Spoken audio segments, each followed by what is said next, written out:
will respond at a time and place of our choosing. Pressure builds on UN agency. We want to be looking to make sure that this is fully investigated. GOP pushes impeachment. Secretary Mayorkas refused to enforce our laws, rolling out the red carpet for illegal immigrants. Good morning. I'm Steve Kathan with the CBS World News Roundup. The identities of the 3 Americans killed in a drone strike in Jordan have now been released. And today, Secretary of State Blinken renewed a U.S. vow. We will respond. And that response could be multi-level, come in stages, and be sustained over time. Those killed were all decorated Army reservists. 23-year-old Specialist Brianna Moffitt, 46-year-old Sergeant William Rivers, and 24-year-old Specialist Kennedy Sanders. Sanders' mother says she enjoyed life. Very athletic, very outgoing. People call her Goofy. She's always laughing, playing, smiling. Here's CBS's Ed O'Keefe. A U.S. official says the one-way drone used in the attack was Iranian-made. The same kind Iran has provided to Russia to aid in its invasion of Ukraine and to the militias it supports. Pentagon officials tell CBS News the explosive drone came in low and slow, several minutes after a U.S. drone was returning from a mission in Syria. The base's air defense system had been temporarily taken offline to allow the American drone to land safely. There was little to no warning. The troops still in their sleeping quarters. President Biden huddled with top advisors Monday while it's still unclear whether the U.S. will directly target Iran. On Capitol Hill, some Republicans say the militias responsible should be hit with force. These are the tentacles of Iran, and we need to hit the tentacles hard to send a message to Iran that the United States will not tolerate attacks on our troops.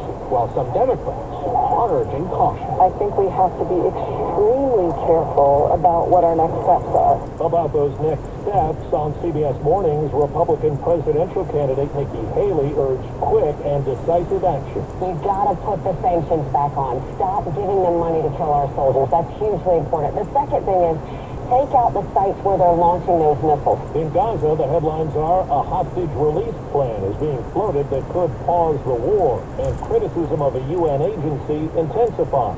CBS's Deborah Patton. In a document given to the UN, Israel accuses 12 UNRWA employees of being involved in the October 7 Hamas attack. Deeply troubled. Secretary of State Anthony Blinken has stressed the accusations are highly credible, and it is essential that the UN resolve this quickly. That the US and 14 other countries, as well as the European Union, have suspended aid to the relief agency. It's a death sentence, says Ahmed al-Nahal, as calls for a ceasefire grow louder. We want them to release the hostages, Samira Hassan told us, and stop this war. In Washington, correspondent Scott McFarlane reports House Republicans are set to push ahead today with a plan to impeach the Homeland Security Secretary. The House Homeland Security Committee meets this morning to give initial approval to 2 impeachment articles against Alejandro Mayorkas. Republicans argue the Homeland Security Secretary has breached the public trust and willfully failed to enforce the law. They say he's been negligent as thousands of migrants crossed the border, including 4,000 on Sunday alone. Mayorkas, in response, released a letter this morning to the committee chairman saying the false accusations do not rattle him.